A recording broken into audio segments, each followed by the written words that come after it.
इस वीडियो में मैं आपको बताऊंगा कि किस तरह से देश के गृह मंत्री अमित शाह ने केजरीवाल की जो सुप्रीम कोर्ट से जमानत हुई है उस पर एक अपनी ऐसी राय दे दी जिससे पूरे देश की न्यायपालिका में हड़कंप मच गया है। दूसरा, उन्होंने अभी हाल ही में आम आदमी पार्टी की जो राज्यसभा सांसद हैं स्वाति मालीवाल, उनकी जो अरविंद केजरीवाल के घर पर पिटाई हुई है उसको लेकर एएनआई के एक इंटरव्यू में जो बातें बोली हैं, एक हिंट दिया है।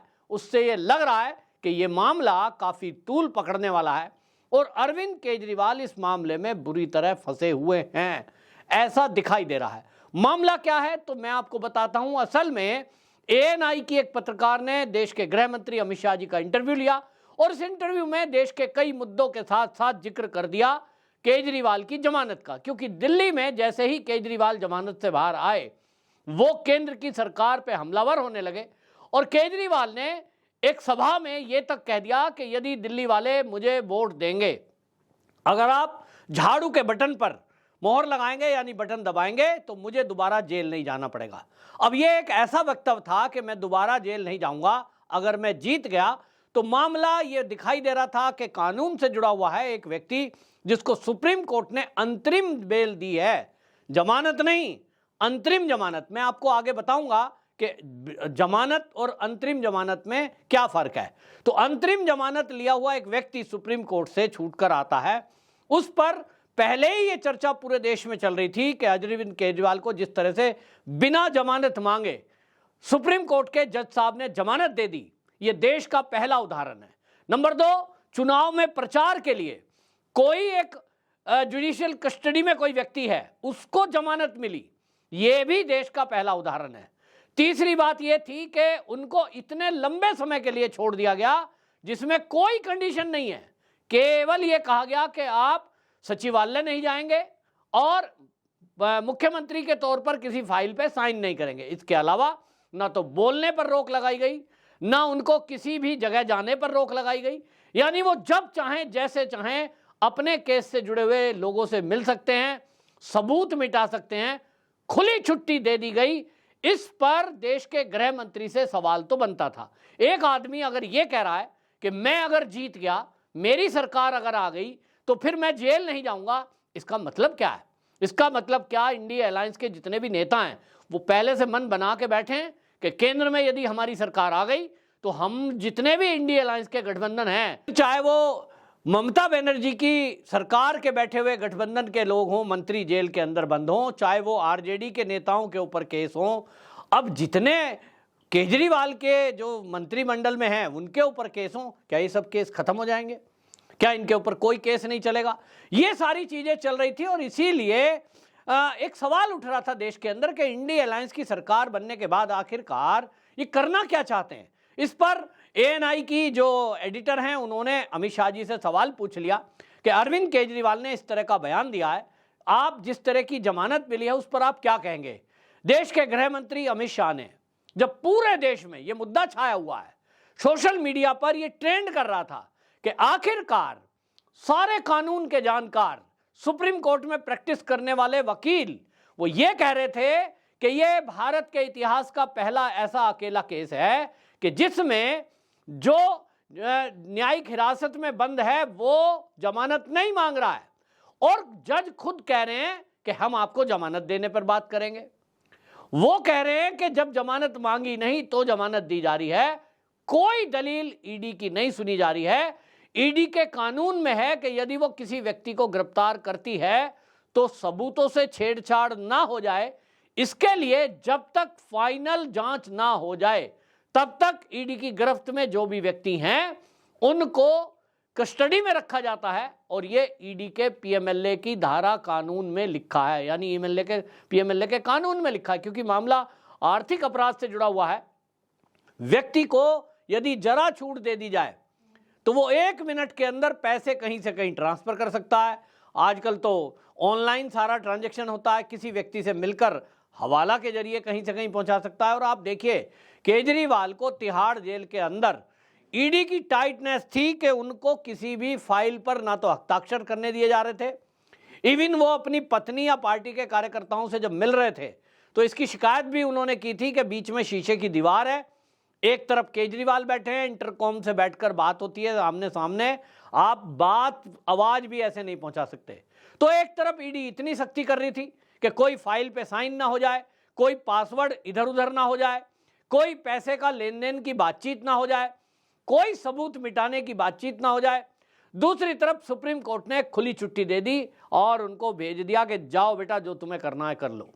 तो इस पर देश के गृह मंत्री अमित शाह का बयान आया और उन्होंने जो बोला, मैं आपको बताता हूं कि अमित शाह जी का जो बयान था, उन्होंने जो एएनआई को बोला है, उन्होंने क्या कहा। उन्होंने कहा, देखिए, उन्होंने कहा कि ये जो है, मेरा मानना है कि ये कोई नियमित फैसला नहीं है। इस देश में बहुत से लोग मानते हैं कि जज साहब ने उन्हें स्पेशल छूट दी है। वो कहते हैं कि अभी वो अरविंद केजरीवाल एक और मुद्दा उन्होंने कहा, स्वाति मालीवाल का नाम नहीं लिया, लेकिन उन्होंने कहा अभी अभी वो एक और मुद्दे में फंसे हुए हैं, उससे वो मुक्त होने दीजिए, फिर हम देखते हैं क्या हो सकता है। ये जो लाइन है गृह मंत्री की, ये अपने आप में बहुत बड़ी बात कह रही है कि गृह मंत्री ये कह रहे हैं, जब सवाल ये पूछा गया कि केजरीवाल कह रहे हैं कि मैं तो दोबारा जेल ही नहीं जाऊंगा अगर हमारी सरकार बनी, तो इस पर उन्होंने हिंट दिया है। और स्वाति मालीवाल का नाम बगैर लिए गृह मंत्री अमित शाह ये इशारा कर गए एएनआई के उस इंटरव्यू में कि अभी केजरीवाल किसी और नए मामले में फंसे हैं, पहले उससे निपटने दीजिए, तब देखते हैं। इसका मतलब क्या है, आप समझ रहे हैं? इसका मतलब यह है कि जो मैं पहले दिन से आपको कह रहा हूं, और आप याद करिए, मैं वो पहला व्यक्ति हूं जिसने आपको ब्रेकिंग न्यूज दी थी सबसे पहले कि स्वाति मालीवाल के साथ जो मारपीट हुई है केजरीवाल के घर में, उसके अंदर उनसे राज्यसभा की सीट के लिए इस्तीफा मांगा जा रहा है ताकि इसमें सुप्रीम कोर्ट के वकील अभिषेक मनु सिंघवी को राज्यसभा भेजा जा सके। कोई नहीं बोल रहा था। क्या क्या बातें चल रही थी?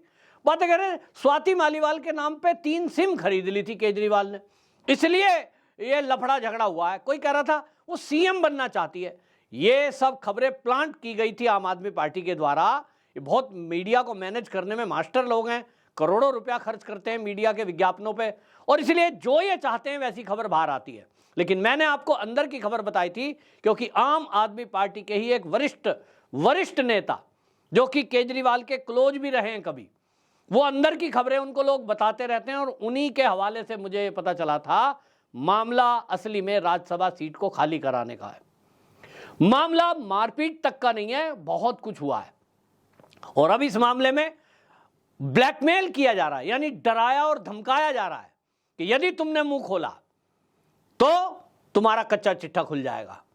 अब वो कहते हैं कि मुझे नहीं पता, लेकिन लोग कहते हैं कि स्वाति मालीवाल के पास भी कुछ है। तो केजरीवाल के जो पीए हैं, अब वो एक्स हो गए हैं लेकिन फिर भी पीए हैं, फिर भी वो केजरीवाल के घर में ही रहते हैं, तो वो विभव कुमार के पास भी कुछ एक मटेरियल है। और इसीलिए आप देखिए 30 घंटे बीतने के बाद भी दोनों मौन है, कोई खबर नहीं है, कोई जिक्र नहीं है। ये तो संजय सिंह आए और जिक्र कर गए, लेकिन संजय सिंह भी जो आए और जिक्र कर गए उसके पीछे की भी कहानी है। और ये कहानी ये पता चला है सूत्रों से, जैसा मैंने कहा ना कि खास आदमी बताते हैं। ये बताते हैं कि संजय सिंह को इसलिए भेजा गया कि मामले में अंदर अंदर सब मौन चल रहा था। इधर स्वाति मालीवाल को मनाने की कोशिश की गई, यहां तक तो वो मान गई कि अभी तक एफआईआर नहीं कराई गई है, नहीं तो अभी तक तो विभव कुमार गिरफ्तार हो जाते। लेकिन इस मामले में अब नया ट्विस्ट ये है कि ये कहा जा रहा है कि अब संजय सिंह को कहा जा रहा है कि भाई स्वाति मालीवाल ने तो जिद पकड़ ली कि वो तो इस्तीफा देगी नहीं, तो भाई संजय सिंह आप इस्तीफा दो। संजय सिंह को इस्तीफा देने के लिए कहा गया, तो संजय सिंह भी मास्टर स्ट्रोक खेल गए। उन्होंने सोचा कि इस्तीफा देना पड़ेगा, इसके बजाय नाटक नौटंकी कर देते हैं और विभव कुमार के ऊपर ठीकरा फोड़ देता हूं। उन्होंने प्रेस कॉन्फ्रेंस जो की है संजय सिंह ने, इससे उन्होंने मोहर लगा दी कि हां मारपीट हुई है। अब ये मारपीट एक सांसद के साथ हुई है, कोई गली चलती किसी महिला के साथ भी होती तो भी ये ब्रेकिंग न्यूज होती है दिल्ली के अंदर, क्योंकि सारा मीडिया है। आप सोचिए कि एक महिला आयोग की पूर्व अध्यक्षा, जिसकी चर्चा भारत के अलावा दुनिया में भी इन आम आदमी पार्टी के लोगों ने की है कि देखिए ये कितनी महान है, ये देखिए रात के 1 बजे ये पुलिस को चेक करने के लिए निकलती है, ये देखिए मणिपुर के मुद्दे पर जा रही हैं, ये उत्तर प्रदेश में धरना प्रदर्शन कर रही हैं, और वही सांसद बन जाती है तब उसकी पावर और बढ़ जाती है। इस देश का कोई भी सांसद हो, उनके नाम के पहले माननीय लगाया जाता है, विधायक या सांसद। राज्यसभा का सांसद भारत में उच्च सदन का माना जाता है ना, उच्च सदन का। और ऐसे में उसकी पिटाई हो जाए, चाहे वो सांसद कोई भी हो, इस पर तो संसद में, अभी सरकार का चुनाव का समय है, नहीं तो संसद में विशेष सत्र बुला लिया जाता है। किसी सांसद की देश में कहीं पिटाई हो जाए, कोई एक पुलिस वाला भी पिटाई कर दे, इस पर विशेष सत्र बुला लिया जाता है, विशेषाधिकार हनन का केस दर्ज हो जाता है, सदन की कमेटी नियुक्त हो जाती है और कड़ी कार्रवाई होती है। और ऐसे में यह बेशक आम आदमी पार्टी का मामला है, लेकिन क्योंकि मामला तो बाहर आ चुका, स्वाति मालीवाल कहीं फोन ना करती, पुलिस को कॉल ना होती, मामला दबा रहता। लेकिन अब यह मामला बाहर आ चुका है क्योंकि पुलिस के संज्ञान में है, पुलिस को कॉल की गई है और अब गृह मंत्रालय इस मामले में बस प्रतीक्षा में है कि इस मामले में अभी ये क्या नाटक नौटंकी करते हैं, इनको देखा जा रहा है, क्योंकि झूठ बोलने में ये सब लोग माहिर हैं। लेकिन अमित शाह ने बता दिया कि पूरी का जो चल रहा है अंदर अंदर ये आम आदमी पार्टी का स्वाति मालीवाल वाला मैटर, इस पर गृह मंत्री की पूरी तरह से नजर है।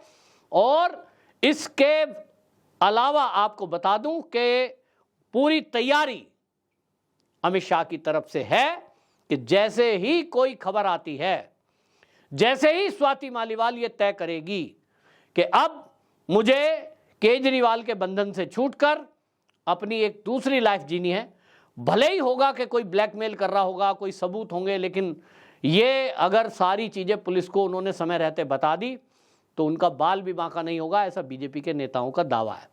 अमित शाह जी के इस बयान के बाद पूरे आम आदमी पार्टी में खलबली मची हुई है और एक हिंट दे दिया गया है अमित शाह के द्वारा कि बेटा तुम शराब घोटाले में जरूर बच जाओगे, लेकिन स्वाति मालीवाल जो बम विस्फोट करने वाली है उसमें पूरी आम आदमी पार्टी स्वाहा हो सकती है। ऐसे कुछ हिंट मिल रहे हैं, ऐसी कुछ जानकारियां सूत्रों के हवाले से आ रही है, क्योंकि स्वाति मालीवाल वो आम आदमी पार्टी की मेंबर है जो केजरीवाल के राज वो तबके जानती है। जब इंडिया अगेंस्ट करप्शन का आंदोलन ये केजरीवाल चलाया करते थे, उसके भी पहले से वो केजरीवाल के संपर्क में है और बहुत क्लोज रही है, और इसलिए केजरीवाल की एक एक नस से वो वाकिफ है, एक एक राज को वो जानती है। और इसीलिए जो अब बीजेपी की तेज तर्रार प्रवक्ता है शाजिया इल्मी, वो सामने आई थी क्योंकि वो आम आदमी पार्टी में रह चुकी हैं, तेज तर्रार पत्रकार थी, और उन्होंने प्रेस कॉन्फ्रेंस करके ये खुलासा कर दिया। वो कह रही हैं कि मैं सब जानती हूँ इसके अंदर चलता क्या है और कितनी गंदगी आम आदमी पार्टी के अंदर है। ये महिलाओं के साथ दुर्व्यवहार होना ये आज सामने आया है, जबकि वो काफ़ी पहले से इसको देख रही थी आम आदमी पार्टी के अंदर, और इसीलिए आम आदमी पार्टी को छोड़कर वो बीजेपी में आई, क्योंकि उनका कहना यह है कि भारतीय जनता पार्टी ही एक ऐसा राजनीतिक संगठन है जहां महिलाओं का पूरा सम्मान है। अब इसका असर चुनाव पे भी पड़ना निश्चित रूप से है। स्वाति मालीवाल कब अपना मुंह खोलेंगी, कब वो इस पर एफआईआर कराएंगी, ये उनकी व्यक्तिगत इच्छा है, लेकिन मामला क्योंकि संसद से जुड़ा हुआ है, अब इस पर कहने में सुनने में आ रहा है कि उपराष्ट्रपति जगदीप धनखड़ जो कि उच्च सभा के सभापति हैं, वो भी अब इस पर संज्ञान लेने वाले हैं। लेकिन बात वही है कि जब तक स्वाति मालीवाल नहीं चाहेगी, इस मामले में कोई भी उनका साथ नहीं दे सकता। आपकी क्या राय है, कमेंट बॉक्स में जरूर बताएं। वंदे मातरम।